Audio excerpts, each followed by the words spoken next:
You know the vibes. We're back for more of the Hoop Genius podcast presented by NBA 2K23. As always, if you haven't yet, make sure you get your copy pre-ordered so you're locked and loaded, ready for the new game to drop by hitting the link in our description. I am Mamusi. Alongside me, as always, is BJ Armstrong. And today we're going to give you the first of 30 installments. And this has been highly requested by you guys who tune into the show. I had a bunch of people tweet me, DM me saying, this is what you want us to do. So, BJ, as you say, we got to give the people what they want. Today, we're going to give the people what they want. They want us to take 30 days to look at 30 teams in the league. That's what we're going to do for the next 30 days, except for if there's a Kevin Durant trade or something crazy happens. So we're obviously going to have to take a break. But we were thinking about starting, obviously, at the top with like the Atlanta Hawks or whatever. But I thought, let's start with the best and then work our way down to the rest. So we're not going to start with the best. Because the best actually turned the ball over too many times to be starting this one. So we're going to start with the Golden State Warriors, who won the finals. Tomorrow we'll do the best team in the NBA, the Boston Celtics. So today we'll do the Golden State Warriors, the reigning champions, who know a thing or two about going back to back. And speaking of knowing a thing or two about going back to back, BJ, how must they be feeling now in this offseason?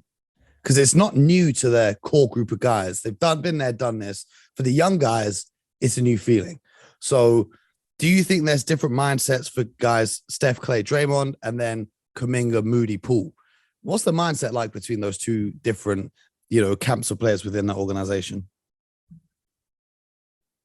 Well, Mo, we just carry over because of that name on the front of the jersey, but every player will tell you every season is different. I really think this was an unexpected championship for the Warriors. I really don't think they thought they had I take that back. I don't think they felt that they were the favorites at the beginning of the season. Yeah. Did they have a chance if things fell their way? They felt they could compete at a high level? Yes. Do I feel that they felt that they were the odds-on favorite at the beginning of the season? And they thought it would end like this? There's a chance, but I don't think it was like an overwhelming favorite where they felt confident in saying we're going to be the best team in the NBA this year. However, I give them credit. They gave themselves a chance. They played the game the right way, and things fell their way, right? They had a great mixture of youth. Their young players really stepped up. Their veteran players played terrific. They had leadership, and the most important thing, they had an internal leadership from their players, from their organization, ownership, and you just never know what happened. That's why you play the game and give those guys credit. So now, do I think their expectations, what are their expectations for next year? Clearly, depending on who they bring back, it looks like they're going to bring their core back. Now, let's see if these young players, because they're going to need them even more so this year coming up, with the expectations of saying Kuminga and all those guys, are they capable of stepping up? Jordan Poole, Wiggins, who gave them, Wiggins was terrific last year in the playoffs. Yep. Now we're expecting that, and let's see how those guys respond.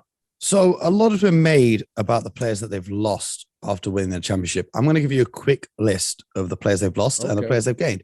So Nemanja Bjelica went off to sign in Europe. We've discussed that before. Chris Kioza didn't play a lot. Andre Iguodala is currently a free agent. They're holding a final roster spot open for him if he would like to return. But, retirement could be on the cards for Iggy, going out on a high after winning that chip.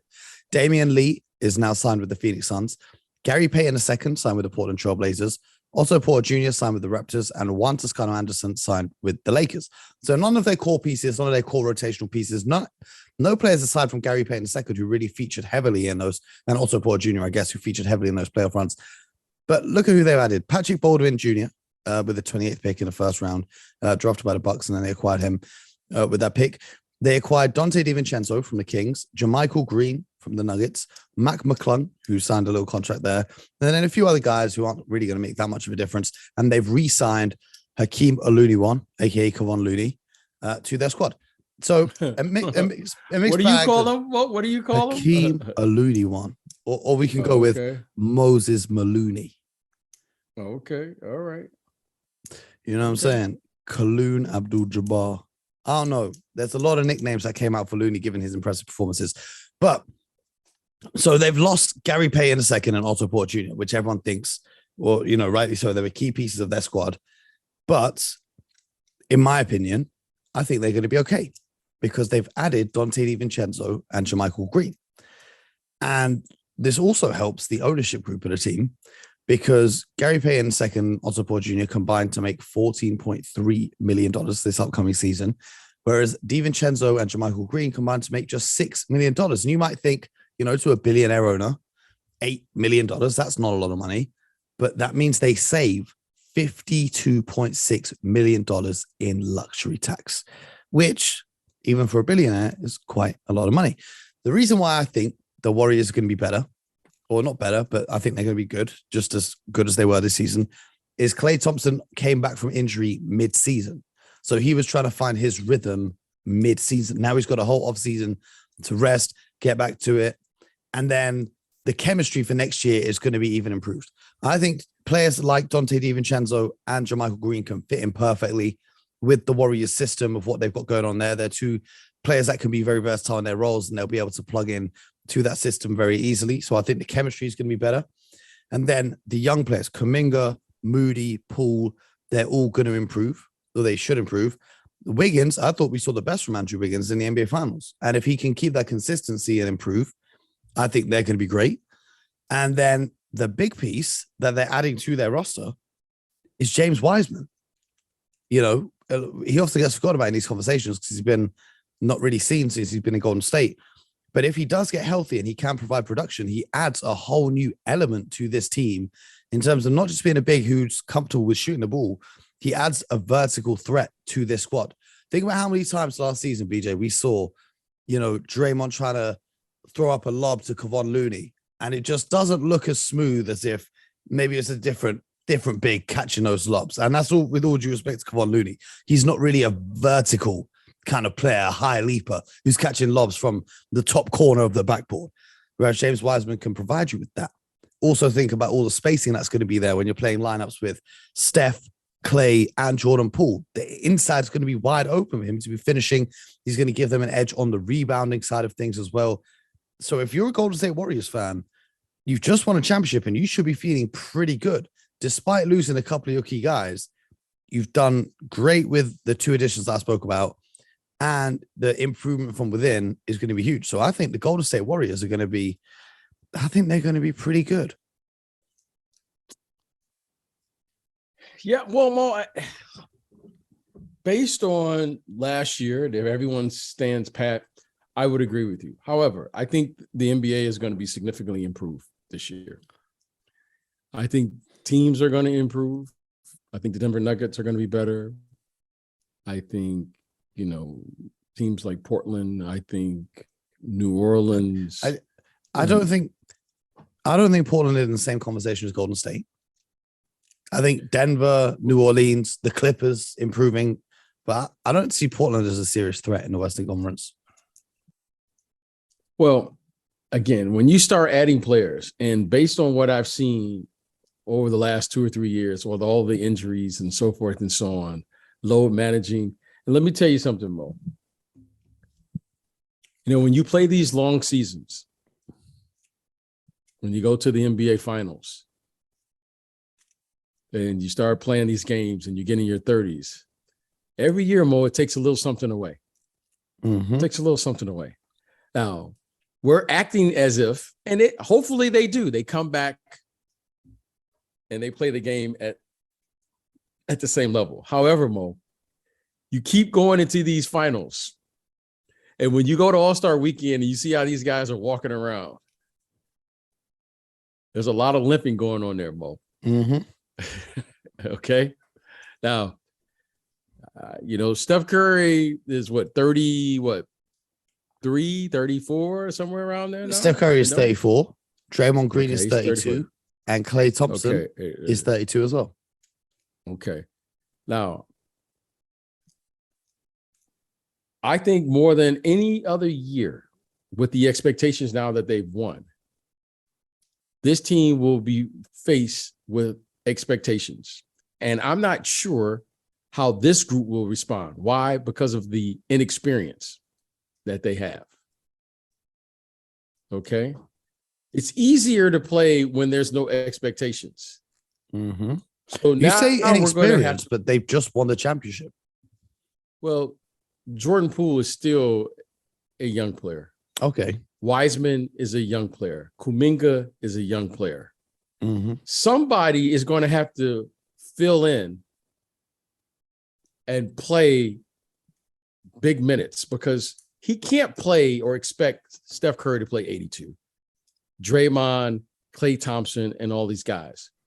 He trusts those guys. He knows what those guys are going to do. He's got to get them through the regular season. If those guys can get through the regular season and they're somewhere in the top 4, that's a successful season. What they can't do is be forced to play those guys heavy minutes to try to get into the playoffs because of injuries or lack of performance or whatever the case may be. So I think this season, because they're going to need Kuminga, Wiseman, and particularly Poole, one of those guys are going to have to step up and be consistent. That means Wiseman, Jordan Poole, and Kuminga, they're going to have to do something every night. We can't afford to have those guys playing one every 3 games. You know, Jordan Poole gives you a 25-point game once a week. You're like, oh, wow, this guy could be.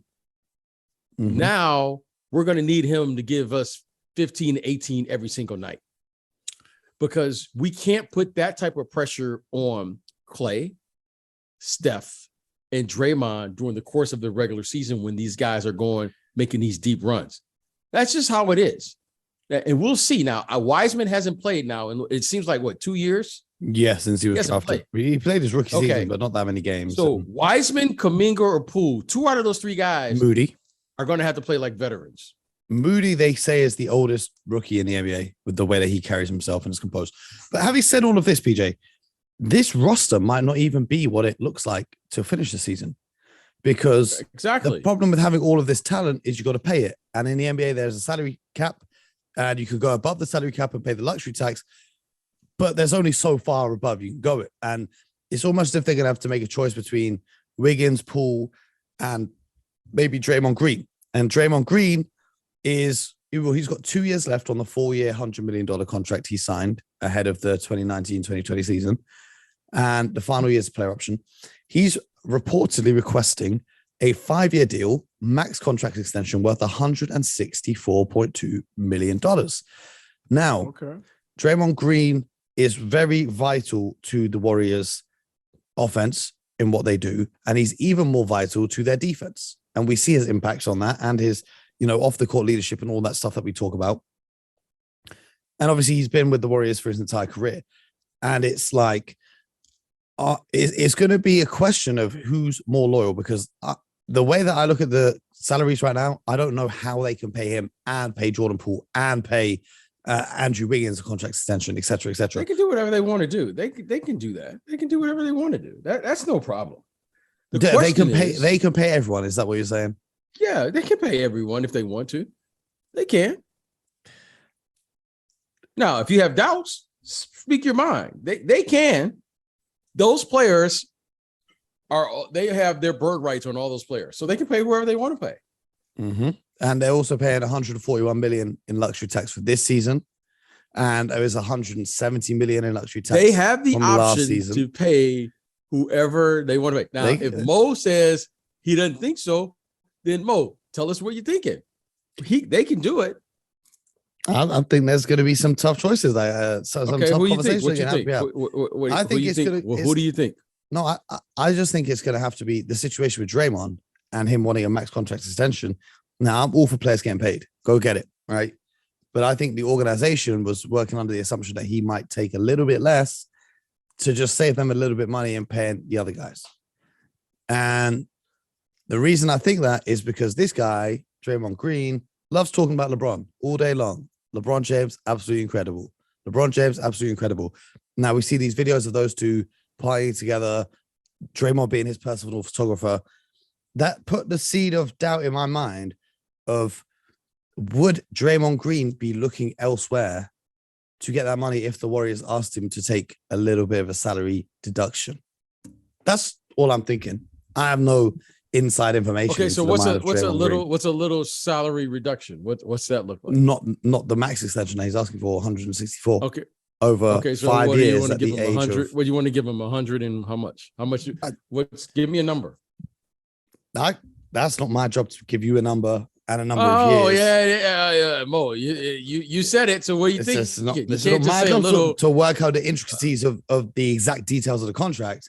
But we've seen. Well, I didn't say the details. Just give. But You we've said little. seen- What? we've seen Okay. players. So he at says same 100. age, What's his max number? What's his max number? 164. Okay, so he says, okay, I'll take 162. That's a little. Oh, okay. You're saving $2 million over 5 years. That's nothing. Yeah, that's what I'm saying. Like, what's a little? Like what's a little? Like what do you think? What are you thinking? So what I'm saying is, okay, aging players who have been with the one franchise, the Dirk Nowitzki's of the world, the Tim Duncans, as we've seen them get older, they have taken salaries less than the max in order for their teams to remain competitive. But those guys didn't win a championship. Well, I mean, they both won championships Yeah, but they didn't win a championship. the year of their extension. Yes. Yes. Yes. Hey, listen, I'm all for it. Draymond, go get your bag. But then, okay, we're going to pay Jordan Poole. We're going to pay Andrew Wiggins. And then in 2 years' time, we're going to pay Kuminga. We're going to pay Moody, et cetera, et cetera. That's a lot of luxury tax. And I don't know how much money the Golden State So what you're have, so but- most should I say that you are saying they should not pay those guys? So who should they trade? I'm saying they should 100%. I'm saying they should 100% pay those guys because it's not my money. I don't care. But I'm saying when you look at the reality of the situation, is it feasible for them to keep them all together?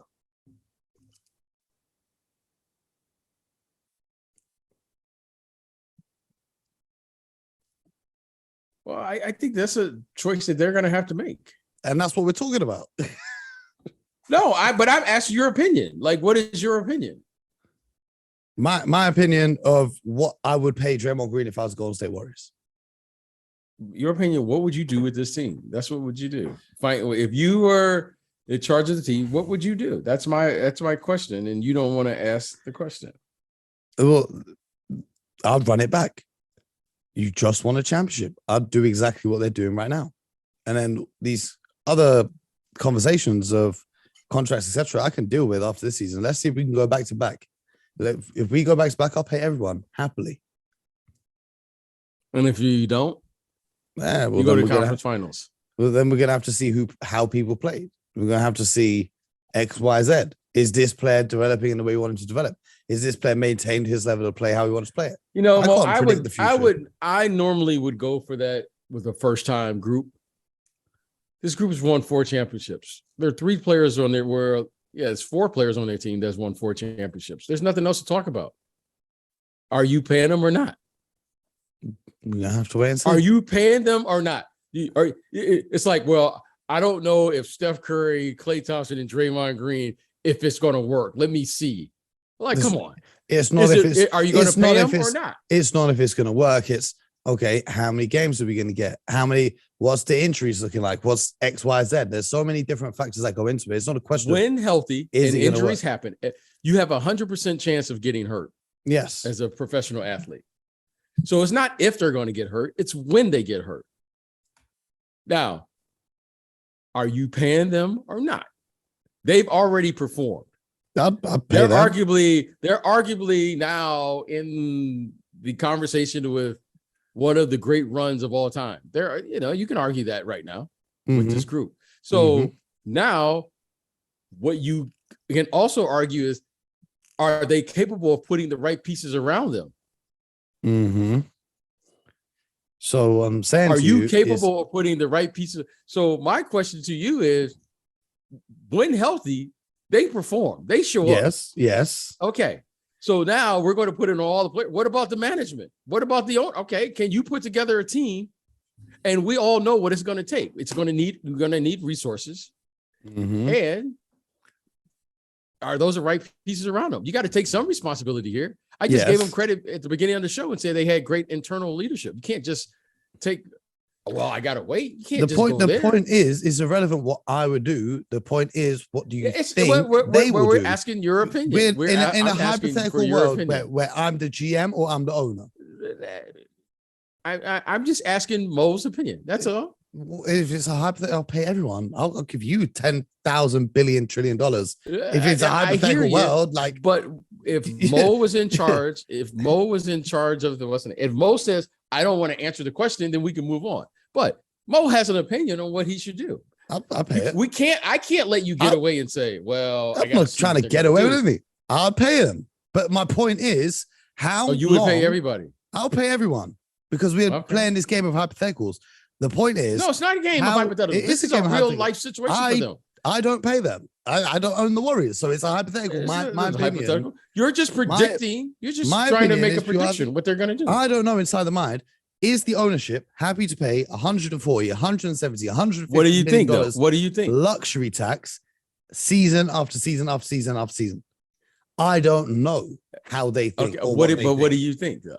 Okay, I think fair. they will pay. You don't know, but what do you think? I think they will pay because I think look at how Draymond's play impacts Steph Curry's play, and you've already signed Stephen Curry.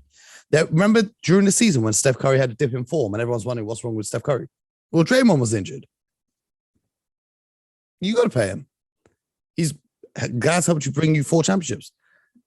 My opinion on it is relevant because it's about will the ownership continue to pay upwards of moving forwards $200 million a year in luxury tax. Now, I don't know. I'm asking your opinion because you have a better insight into it than me. But whether or not I would pay them, if I have that kind of money, I'd be like Oprah Winfrey. You get a max contract. You get a max because I want to see everyone get paid. No, you wouldn't do that. Trust me. I want to see everyone get paid. Yeah, but it's not real money. It's like Monopoly money. I can come out and give you $1 million Monopoly bucks. Yeah, okay, but you wouldn't do that. You have to put together a team, and I think we all know the answer to this question. The answer is Father Time doesn't pass anyone. And every championship team ends up collapsing the same exact way. The me factor. Now, at what point is the me factor going to collapse this group? One thing I can assure you, Mo, with a championship team, when they make a championship run, and this team has certainly won 4 championships now, but they've lost 2. They've 4 out of 6. Is that what they've done? Yeah. 4 out of 6 championships. Yeah, they lost 1 to the LeBron's Cavs, and they lost 1 to the Raptors. Right. When it ends, it's going to end bad. That's how they all end. Okay, you can go 6 for 6, and we just saw a documentary how that ended. You can go 5 for 6. Mm-hmm. They all end bad. That's how they end. How come they end bad? Is because of the following. Age doesn't pass anyone. Doesn't pass anyone. And egos are getting in the way, contracts, building a team, financial, whatever the case may be. They all end the exact same way. Now, no one ever thinks they're going to end. Because why? You look at a team, you go, wow, they won the year before. Why can't they win this year? What was the problem? That's just how it is. So I think the thing that the organization and the players have to do is you live in the moment and you enjoy this moment. And you know that no matter what happens moving forward, that you're always connected for the rest of your life to that group. And no one can take that away. No one can take away, if they only win 4 championships, those 3 guys will all have statues out there in front of, what is it, the Chase Center now? Is that what it's called? Okay. Steph Curry, Klay Thompson, and Draymond will all have, statues out there. And however it ends, it ends. Mm-hmm. But it always ends. The story always ends. So we don't have to do anything. We don't have to predict. And I think everyone understands that. Now, the one thing, Mo, that I respect about professional athletes and I respect about business is making money. It's not a bad word. Mm-hmm. And it never hurts to ask.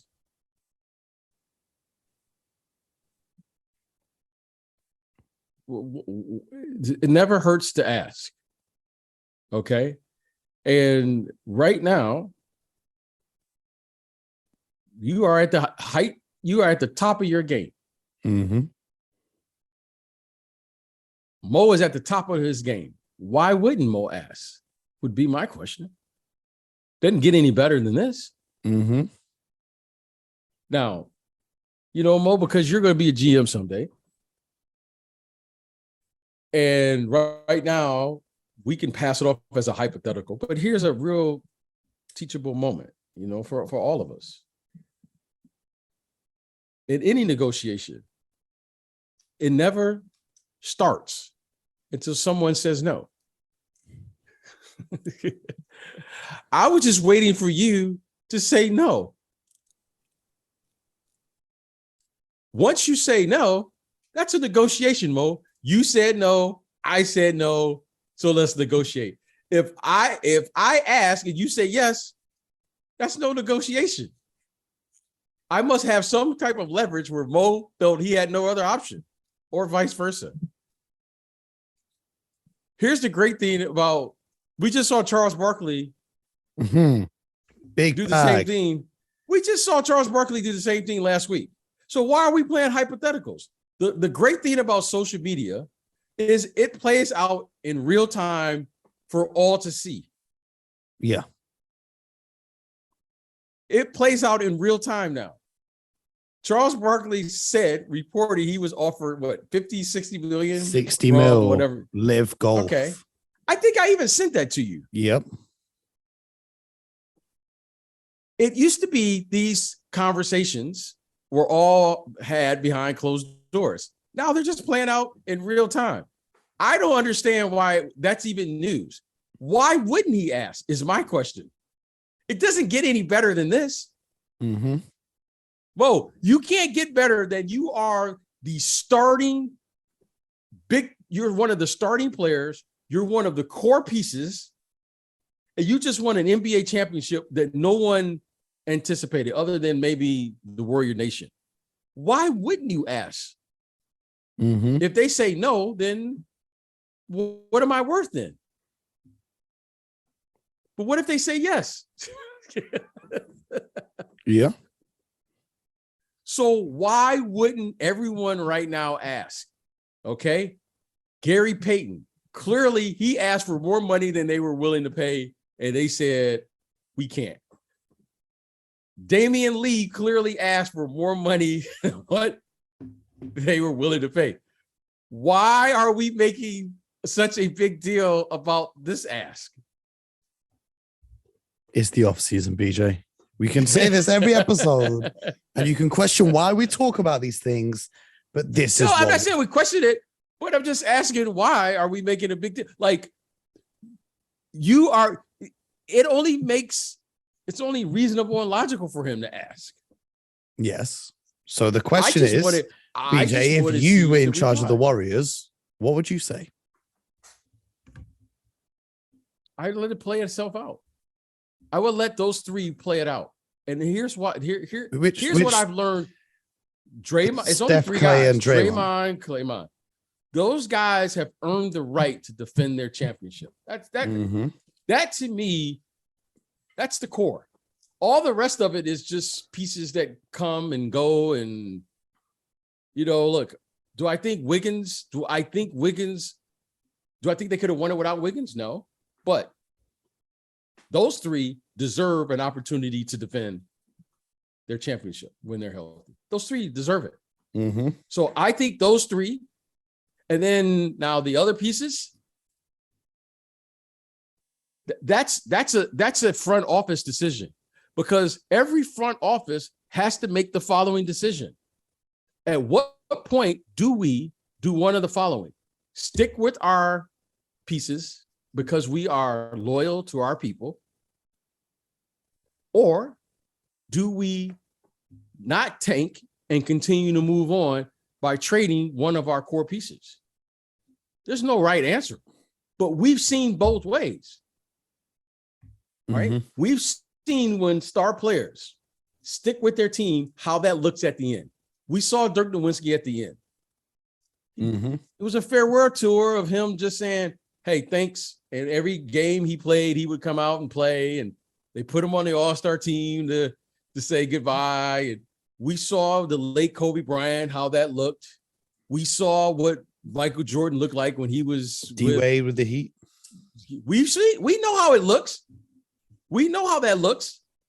Or do you trade this team, trade those pieces, why they still you can get something for them and continue the retooling to continue on so you won't go in the lottery and all those things?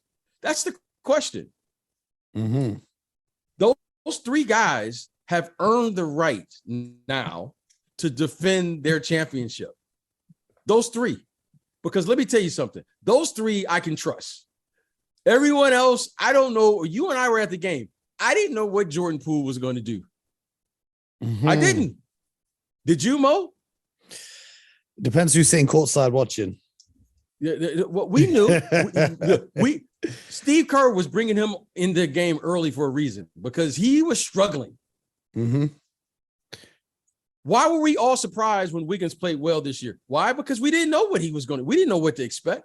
Was he going to be the Wiggins of old, who we said, well, maybe, or was he this Wiggins that we saw in the playoffs? We didn't know. Kuminga, we didn't know. So I think this is a front office decision. Okay, this is where business meets basketball, and then the decision has to be made. So my question to you, if you had to put a percentage on the likelihood of them winning again and going back to back, where does that sit for you right now? I had to put a percentage. Okay, here's what I've come to understand about winning, Mo. It's you need an unlikely person to step up. Okay. Now, let me tell you in recent years what I've seen. Tim Duncan was without question was hands down the best player on that team. Now, I know Tony Parker may have gotten MVP and Manu Ginobili and all that other stuff, but it was Tim Duncan. Yes. Tim Duncan was the straw. He was the drink. He was everything. I know they had great coaching and all of that, but let's clear all that mess out. Tim Duncan was the reason they won. Yes. The beautiful thing about Tim Duncan was the following. As Tim Duncan aged, he aged so graceful. We didn't really know what we were watching because Tim Duncan would allow Tony Parker to step up and carry the team. But when it was always time to win, they went to Tim Duncan. Mm-hmm.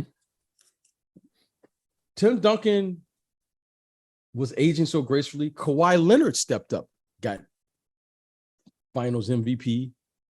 But every time the game got on the line, they went to Tim Duncan. Manu Ginobili stepped up, became he's if he's not in the Hall of Fame, he will be in the Hall of Fame. He's a Hall of Fame player. Mm-hmm.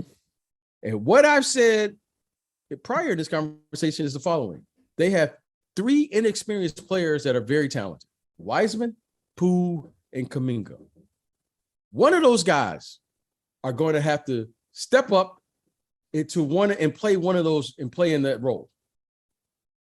I don't think you're going to get much better than what you got consistent-wise from Wiggins. If Wiggins gives me 17, 18 a night and what he's doing on the defensive end, that's beautiful. I've only seen this happen a couple of times, Mo. Mm-hmm. I remember when James Worthy came to the Lakers, it went from Kareem to Magic to James Worthy. And I've only seen Tim Duncan go from Tim Duncan, Tony Parker, Manu Ginobili, Kawhi Leonard. One of those guys are going to have to step up. The difference with those guys, Mo, is that they're just very inexperienced players. Yeah. Now, I don't know how that's going to look. What I do know, Mo, is that they're going to have to probably run a different offense What I do know, Mo, is they're Really? going to have to. Oh, well, Mo, you can't have a big like Wiseman and think you're going to play perimeter basketball. The way they got him shooting from the perimeter. Okay, Mo, the man is a 7-footer. Mm-hmm. You can't have bigs just hanging out on the perimeter being stretch players. Kuminga, you can't just have guys hanging out on the perimeter. Steve Kerr and staff are going to have to design and have a delicate balance where Steph and Clay got to continue to do what they do.